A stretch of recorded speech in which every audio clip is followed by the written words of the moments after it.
What's up, everybody? Welcome back to another episode of your favorite show. I hope it's your favorite show. Blood on the Razor Wire TV, where we bring it to you real and we bring it to you raw. You've seen the thumbnail. You know what it is, man. Right now, USP Pollock is locked down. Blacks versus whites, whites versus blacks. So today, we're going to get into what happened over there and why it happens. We'll talk about check-in moves. We'll also talk about the no-hands policy. What is a no-hands policy, Chad? Tell us what a no-hands policy is. Think about that for a minute. No hands policy. As soon as you get to federal prison, man, you go to a penitentiary. At least for me, when I went into Big Sandy, I go into USP Lee, go into USP Pollock. It's all the same thing. Pollock. You mispronounced it, Chad. That's how I call it. Some people call it Pollock. Some people call it Pollock. So as soon as you get to a prison like this, man, whatever unit you're in, you got a representative. Call it what you want. Man, he ain't my shot caller. Yeah, go ahead and get out of line. We'll find out if he's your shot caller or not. But as soon as you get there, there's certain rules. They run things down for you. Get that paperwork. Don't touch this TV. That's the black TV. That TV over there is the Mexican TV. This is our TV right here. So-and-so has the remote, so pretty much don't you touch that TV either. He's pretty much controlling things. That's just how it goes. And then they tell you about the no hands policy, right? Hey, look, you get in any type of issue, man, don't put your hands on no black dudes. Don't put your hands on no Mexicans. And for the most part, the blacks and the Mexicans, they kind of have the same policy, right? They lay down the rules. This is what it is, man. This is federal prison. These are the politics. Don't put your hands on another race. Why? Why is there the no hands policy? Well, there's the no hands policy because if you do that, then there's usually dire consequences. Let's just say, like what happened, we're going to talk about it. We'll get into the details in a minute, where a DC dude starts stabbing a white dude in the kitchen at Pollock. But there's a reason why. So really, these policies are in place so that a bunch of people don't get jammed up. Because if you put your hands on a white dude, then the white dudes are going to retaliate, right?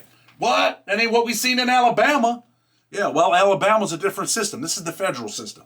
And in federal prison, if you put your hands on a black dude, the black dudes are going to jump. What do you mean jump? Well, they're not going to jump out of their seat and do jumping jacks, silly. No, they're going to get up there and start putting their hands on you, man. Hands, feet, knives. And then it becomes a big issue, right? The yard erupts and dudes are stabbing each other. Dudes are hitting each other with bocce balls. And I've seen it. I've experienced it. I've been there, when it has happened. Almost got hit with a bocce ball before, but that's another story. Anyway, that's why they have this no hands policy, man. Just don't put your hands on people. So what happens in Pollock? We're going to talk about what happens in Pollock, right? We got this 50-year-old dude. He's from St. Louis. This just happened. Just so you know, I got a couple connections over there. Might be staff, might be prisoners. You never know. You never know who calls and reaches out and lays it down for your boy, right? 50-year-old dude named Flat Top. Kind of a troublemaker. If you've been to federal prison, you know dudes like this, man. There's always them dudes that are older, and you're like, man, this dude's like a 15-year-old. Dude's always out looking for it. And sometimes if you're out looking for it, you could get it, right? So Flat Top, he's working in the kitchen, gets in an argument with a white dude, calls him a bitch, which is one of the number one things you don't do in prison. You don't call no one no bitch. You don't invite them to your, can we say that on YouTube? Probably not. You don't invite them to your dizzle or your midsection. We'll use those words. They're more YouTube suitable. So dude invites him to his, calls him a bitch, whatever. When you do that, you're inviting that dude, man, to a fight. Right? And then he spits on him. That's like the ultimate disrespect. I don't care if you're in prison. I don't care if you're in the street. If you spit on me, we might have to start, you know what I'm saying? 1, 2, and throwing them things. So anyway, man, this black dude, Flat Top, spits on the white dude, calls him a bitch. White dude takes off on him. Bam, bam, bam, bam, bam, bam. No talking. Hands off policy. So as soon as he does that, another white dude joins in, and now they're kind of jumping this black dude, from St. Louis named Flat Top, right? No hands policy is out the window. Once you violate, you spit on someone, you call them a bitch, it's over with. DC dude, and all you know what just happened recently, two DC dudes that lost their lives at USP Pollock. At least one very influential dude about a year ago, or was it the beginning of this year? He loses his life over there, but that was a black on black thing. I think that was with a St. Louis dude too, a Missouri dude. So the black dude, Zay, he's Flat Top Selly, right? It's his boy. Well, maybe not his boy, but his friend. They start, he runs over, he starts stabbing. So he's stabbing the white dudes. Bam, bam, bam. White dudes are fighting back. Now it becomes a mini race riot in the kitchen. But this is the bigger picture of what happened. Check this out. The kid Zay, right? He runs over there. He starts stabbing these white dudes over, Flat Top from St. Louis, disrespecting them. Runs over there to save him, right? He's getting jumped. And there's kind of that policy too. If you see someone in distress that's part of your crew or part of your group, you have got to respond. And if you don't respond, what happens? There's dire consequences. White dudes, black dudes, Mexicans. If you don't help your people, as soon as they come off that lockdown, they're going to kick your head off your shoulders. They're going to punch your head off your shoulders. They might put that knife in you. Something's definitely going to happen to you. And I'll give you an example. An example was at USP Big Sandy. The ABs get into it with the Norteños. They're out there going at it, right? Big Bam, for those of you that know who Bam was. You know, AB, shot caller, tried to run the yard over there. They get into it. They're out there rocking with the Norteños. Some white dudes just like, oh, I don't see anything going on. I want to get out of here, man. I'm in the challenge program. They don't respond. They don't help. So what do you think happens when that happens? They go over there as soon as the lockdown comes off, and they put them dudes on stretchers. Other white dudes like, yo, you know what it is, man. You didn't help. They put your ass on a stretcher, and you're out of here. So anyway, the kid Zay responds. He's over there stabbing these white dudes. White dudes are fighting back. A couple knives are out. Many riot in the kitchen. Now they're all locked down. No hands policy, out the window. There is no hands policy anymore. Not today. Not after you call a person a bitch. Not after you spit in someone's face. So now when you look at the big picture, the kid Zay was just fighting with his silly. Was fighting with Flat Top. Him and Flat Top had got into it like 30 days ago. They're in the unit fighting each other in the cell. You know, then they squash it, which, you know, in the prison sense, you think, you know, most people operate, listen, once you put your hands on me, it's over with. One of us has got to go. We both can't stay here on this compound. Why? Because you're a threat. You're a threat to public safety. No, not public safety. You're a threat to me. I don't know what you're capable of. And let me tell you something about prisoners, right? A lot of people will plot. They will sit in prison. I've seen it plenty of times. They will sit in prison and they will plot on you, man. They will sit there and think, okay, they will watch you. I know when he goes to work. I know he goes out in the morning, every morning. First bell, he's out there jogging. He's out there working out. He works out hard. Then I see him when he comes back. He's tired. That's when I'm going to get him. You know, that kind of happened with me with, you know, Asian Eddie. You know, Asian Eddie was plotting on me a little bit. Plotting, and he got me. I was walking up the steps, and he stabbed me in the back. Happens, man. This is federal prison. Ain't that crazy that another man will just be like, yo, you know what, man? I'm going to get this kid, man. I'm going to watch his every move. Might take a week. Might take 3 days. Might take 2 weeks. But they plot, and then they get you. So anyway, Flat Top and Zay, they get in a beef. They're fighting each other. And then next thing you know, Flat Top disrespects someone in the kitchen. He really wants a way out. We're going to get into the check-in move in a minute. He wants a way out, and Zay responds. The same dude he was over there fighting with, the same dude he was beefing with. He responds, and now what happens? A bunch of good men get jammed up, right? Now there's a bunch of racial tensions. The D.C. Congresswoman had already contacted the BOP a few months back and said, hey, I want all my D.C. prisoners out of there. They're in danger. But really, man, when you look at it, you know, obviously two D.C. dudes lose their lives over there. But at most prisons, everyone's in danger. But the D.C. dudes, they got the numbers, right? There's a bunch of D.C. dudes. They all go to federal prison. So are they really, really in danger? I guess if they're losing their lives, I got to say, you know, logically, you know, they're in danger. But the bigger picture of that is the other groups are more in danger because the D.C. dudes got the people. They got the people. They got a bunch of young, wild dudes that'll definitely put that knife in you. That's one thing I can say about D.C. dudes for the most part. Most of them have no problem with violence. They have no problem with putting their hands on you. So, you know, this kid responds. Now a bunch of people are jammed up. Who's jammed up? Zay's obviously jammed up. He's out there stabbing people. He's going to the hole. He's definitely probably getting a transfer. He's not coming back on the compound at USP Pollock, which might be a blessing for him to get out of Louisiana. Who the hell wants to be at USP Pollock? One of the worst prisons in the country. Yeah, I want out of here. And that's kind of what the other kid, Flat Top, I keep saying kid, but that's how we talk, man. Yeah, I'm old school, man. I'm going all the way back to what, the Kid and Play days? Don't make me get up and start dancing up in this video, up in this motherfucker. But anyway, so now the kid Flat Top, right? You know, my sources, might be staff, might be prisoners, pretty much say that the kid Flat Top from St. Louis, he's a real asshole. You know, you always run into these dudes, man, that are just assholes in prison.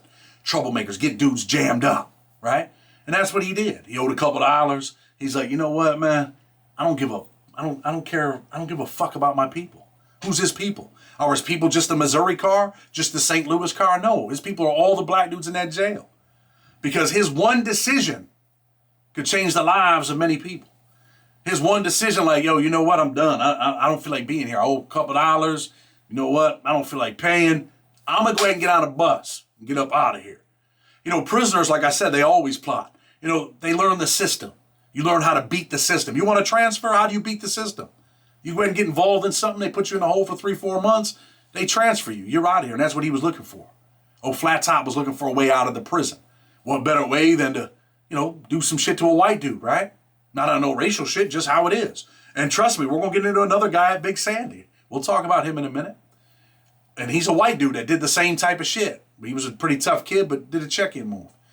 So anyway, Flat Top decides, I'm going to do a check-in move. Check-in move, in most respects, is I want to get out of here. I'm going to do something to go to the hole. He spits in the white dude's face, calls him a bitch. He knows that there's going to be a physical confrontation. Maybe he doesn't. He's 50 years old. He should think about the future, right? Think about how this decision is going to affect everyone else. Think about how this decision might affect his cellie, Zay. You know, Zay could have started stabbing people and killed them. I think some people went to the hospital after getting stabbed. What happens if he kills them? Now he's got a life sentence. Why? Because the dude he was just fighting with 30 days ago decided, you know what, I'm about to blow this spot. I'm out of here. But Zay don't see what all transpires. He doesn't see everything that's going on. Instead, he sees, oh shit, there's some white dudes jumping on my cellie. I gotta respond. It's mandatory. I have got to respond. If I don't respond, what? My people might get at me. I'm here. That's my cellie. I gotta go hard for him. He's going hard in the paint, but Flat Top don't have a knife. Flat Top's fighting, but he ain't doing no stabbing. He ain't really taking no big chances at, you know, a life sentence or possibly a death sentence. And you know that they give out death sentences in the feds, right? We talked about that Sack case. Remember the Sack case? Remember Ricky Fackrell? Sitting on death row right now. Him and his partner. Both on death row for killing their own. But that's what a check-in move is. It's like, yo, I'm about to get out of here. I owe a couple dollars. You know what? You find some crazy people too, like, you know what?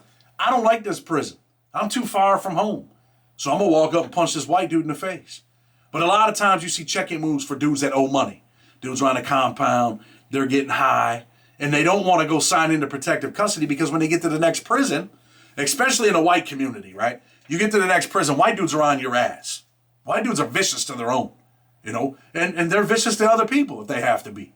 I mean, make no mistake about it. I've been around, and you heard the interview the other day. I've been around some white dudes that are vicious. AJ, vicious. Chad, not me, the other Chad. These are just dudes that get busy. Tony Adams, Arm. These dudes are, you know, they were vicious. They would definitely put that knife in you. They don't think about the consequences. They're not worried about that. They're living their life now. They're in prison now. This is my life now, and this is how I'm going to live it. And then, you know, we go to, you know, white dudes too that do the same shit. We're in Big Sandy. White dudes working in the kitchen. Delmar. Those of you that know Delmar, put your hand up. We can't see you. Don't put your hand up. We can't see you. Somebody's tapping in, they're watching. They know who Delmar was. Delmar was a crazy-ass white dude, wants to get high, always, you know, chalking up drug debts pretty much at every prison he goes to. I hope for his sake that he's out of prison and he's doing the right thing and not on dope no more. But he decides, you know what? I don't care about these white dudes. We're probably in the most dangerous prison in the country at the time, as far as federal prisons go. We're at Big Sandy. And Delmar goes to the kitchen and he goes to work and he says, you know what? I owe $500 over here for dope. I owe $800 over there for some dope. I'm out of here. And what does he do? He jumps on a DC dude. Starts firing off on him. What does that do for the whole compound? Puts all the white dudes in danger at Big Sandy, right? Because why? He done violated the no hands policy. That was the check-in move. Delmar pulled the check-in move, got up out of there. And don't think that everybody that pulls a check-in move is a punk, because they're not. Delmar was far from a punk. I don't know about old Flat Top. I don't know him personally. But think about that. Think about the position that you could be in. You go to federal prison. You're minding your business. White dude goes in the kitchen, jumps on a black DC dude, which is a big no-no, unless it's mandatory, unless you have to, unless dude spits on you, slaps you, takes advantage of you. Then what? You're on your way to school. You don't even know what happened. You're going down there to get your GED. You're at Big Sandy. You're a little mindful, but you're all right. Some of these retards even got their headphones on, like dun, dun, dun, when they're walking, man. You got to be aware of everything that's going on. Next thing you know, man, some black dude from DC is stabbing you. Or next thing you know, some white dude from Texas is stabbing you. Because why? because there was an incident in A2. That's, and all these dudes that are involved, all these DC dudes that are involved in this incident over at Pollock, most of them are in A2. They're an A2 unit, right? They go hard. And now they're all in the hole, all jammed up. Thankfully no one dies. No one's getting a death sentence. But back to Delmar. Delmar goes in that kitchen, starts firing off on the black dude. Now everybody, and I remember this, everybody's whispering, oh shit, man, Delmar. You want to know the truth? There's always some fear, right? There's always a little bit of fear because you know what's to come. What's to come? Somebody might end up getting butchered and it might be you. So now what? You got to be mindful. If you don't have a knife on you in Big Sandy, you better hurry up and get one. Where am I going to put a knife? Everybody, not everyone, because some dudes just don't give a shit. Some dudes want to get caught with a knife. They don't want to be involved. You might have it tied down here on the front of your string in your pants. Might have it in your ass crack. But you definitely better have that knife. And everybody's scrambling. They got their knives hidden in the unit. Got the knife hidden over here. Got the knife hidden over there. Got a knife in the garbage can. Now everybody's suited and booted. Cops come in, lock down, lock down. The message hasn't really spread yet. But that's when you wipe your head off like, damn, man. In our unit, we knew. I was in unit with Steve Burke, Adam Oliveri, Stevie Berkey. Yeah, you guys know Steve Burke from Boston, the snake, the viper. So, when they call that lockdown, you kind of wipe your forehead like, damn, man. Because usually when they lock things down, now everybody's able to calm down, right? Then the cops will come get you. They take you out. They come get the shot callers. They talk to them. They want them to talk to the DC shot caller. Yeah, I know. Everybody, I say this all the time because I heard it, 1,000 times. I ain't got no shot caller. DC dudes say it all the time too. But you better believe that there's always somebody from DC that people look up to. And Pollock, we talked about Mario. That's the dude that was killed, very influential dude. You think people didn't look up to Mario? I've been on the yard with Mario. They looked up to him. I've talked about Miyamai and dudes like Love. I mean, these are dudes that were like, we look up to these dudes. But these are dudes that will definitely, call that shot, get busy, and dudes will be like, yeah, all right.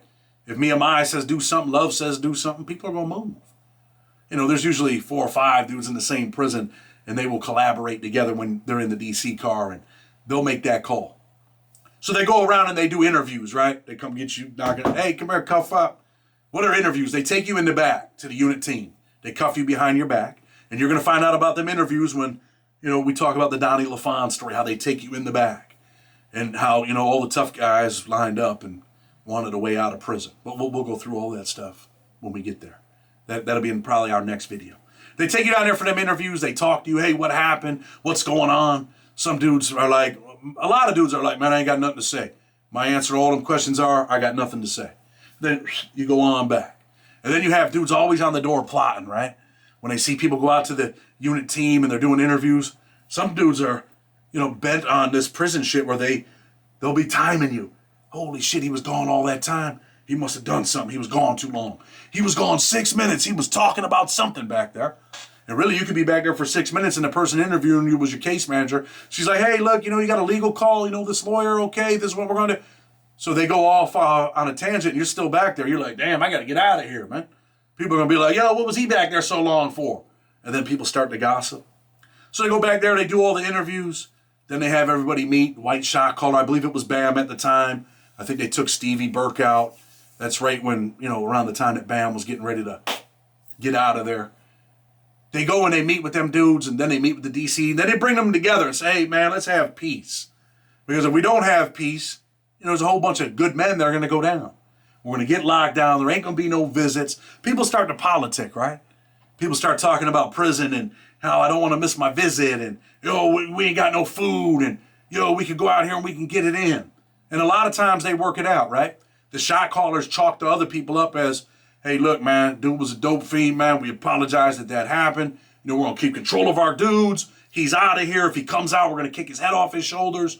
But you know what it is. He pulled a check-in move. And usually, the other shot callers will accept that. They'll go tell their people. And in my experience, sometimes there's groups that are like, nah, man, fuck that. You always got the wild dude. And a lot of times it's DC dudes. You always got that wild dude like, nah, man, fuck that. They violated, homie. He's trying to convince the shot caller like, yo, we got to do something. And the shot caller's like, look, young blood, just calm down, homie. It ain't that serious, man. If it happens again, this is what it is. But right now, this is what it is. And usually they calm down too. But sometimes you always got that live wire. You always got that firecracker, right? You always got that dude that he wants to ignite it. Some dudes live for that. Not a lot. Some dudes pretend, but not a lot. But, prison's such a lonely, depressing place that people want action. Anytime there's something going on in the yard, there's a fight, everybody's tuned in. Anytime the shotgun's going off, everybody's tuned in. A lot of dudes ain't tuned in because they don't want to get shot.